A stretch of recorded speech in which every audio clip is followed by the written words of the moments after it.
So, good evening, folks, and today we're going to do a quick overview of Darkhawk Annual 2, 64-page comic by Marvel Comics, containing four so-called Great Dark Hawk stories, introducing a new kind of Hulk-like, slash Doomsday-like villain who appears in your dreams, called the Dreamkiller.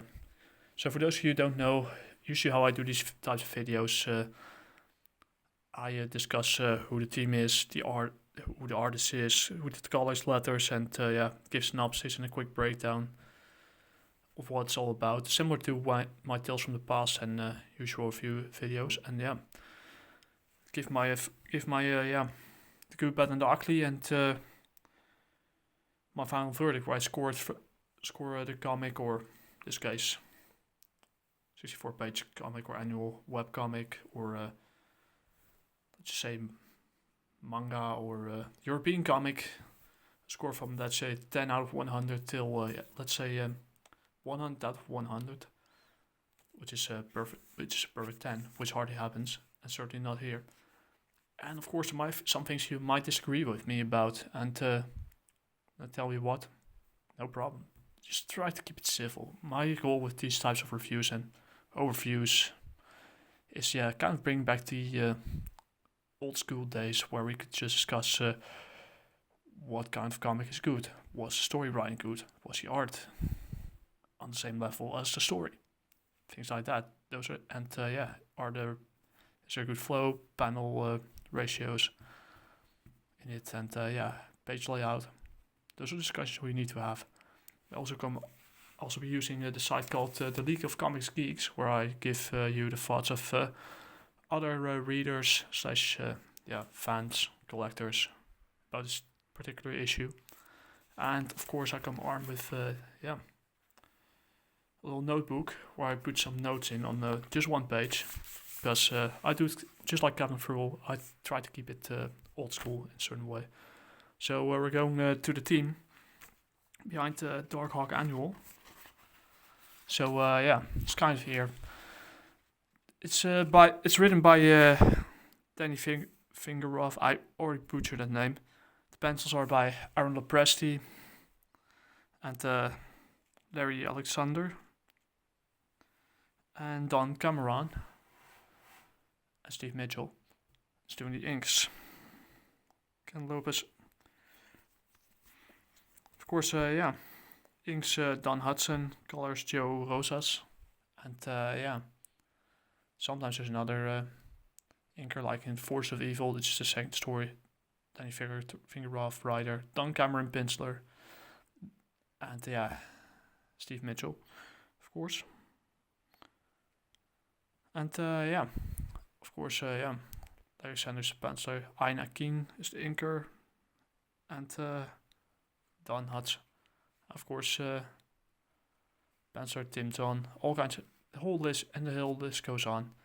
But the most important ones are Danny Fingeroff, Aaron Lopresti, Larry Alexander, Don Cameron, inks Don Hudson, the colors are Joe Rosas, letters are Ken Lopez, and the cover is by Aaron Lopresti. And to give you a little bit of background information about the character first, before we go to the next, to the quick breakdown. I'm not showing the interiors, you have to figure out yourself. Darkhawk basically is, his original name was Christopher Powell, who kind of got his powers from an eventually found an amulet that could basically switch his consciousness into the mind of an android, and which allowed him to fight all kinds of threats. And that's about it. Nothing more about it. And the synopsis, the first story that will be discussed here is basically the main story called Dreamkiller, where he has Christopher Powell has to face off against Dreamkiller, kind of a manifestation of one guy who was stuck in a love triangle with him, and that's basically it. The second story is about Osh and Evil Hawk, Could be a villain or something, but I'm not entirely sure. I can't forget what it was all about. And the first story being about, taking a stand. It's about, Chris Powell, so Darkhawk and his brothers. And chapter 4, Savage is the Night, which introduces a new Savage Steel. And yeah, that's about it. I must say about it, I read all 4 stories, and for this, the cover is decent. There's some decent artwork in it that's typical for the 90s format. Unfortunately, it almost put me to sleep. The first story was kind of close to semi-decent, but once afterwards, I don't always believe go straight into look at the reviews and believe one of the guys on League of Comics Geeks blindly. But in this case, I kind of have to agree with it. It almost put me to sleep. It's certain areas. First story is decent, but the rest is it didn't feel like it went anywhere.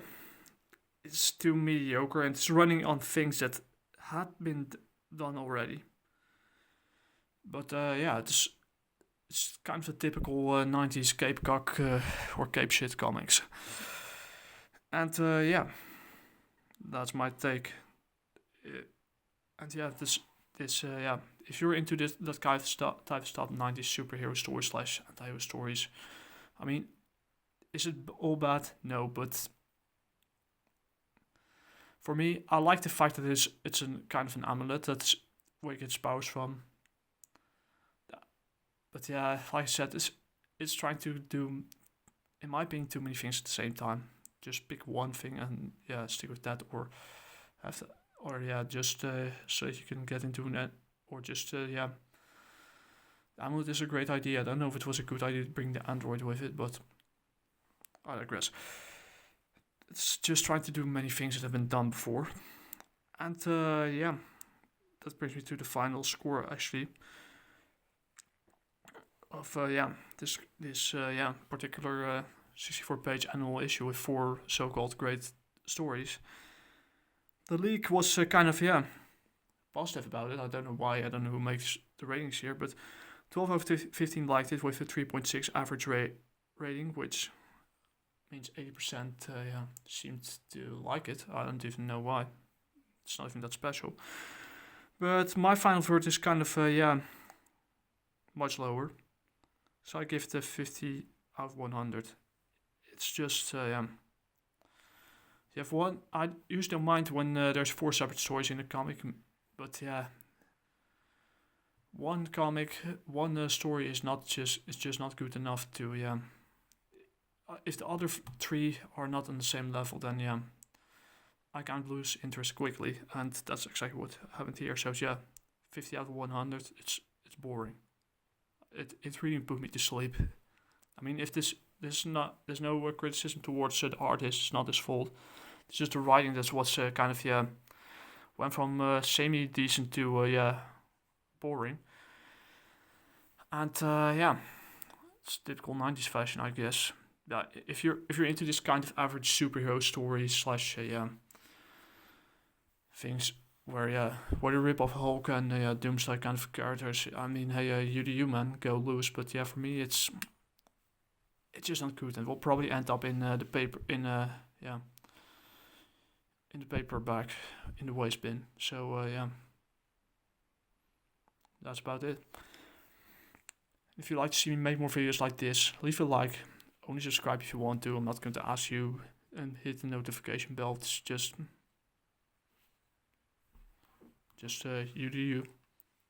You might like it or not. It's up to you to decide. If you'd like to see what I created, Jaguar Warrior issue 1 and 2 are now available on the issue 1 is available on jaguarwarrior.com.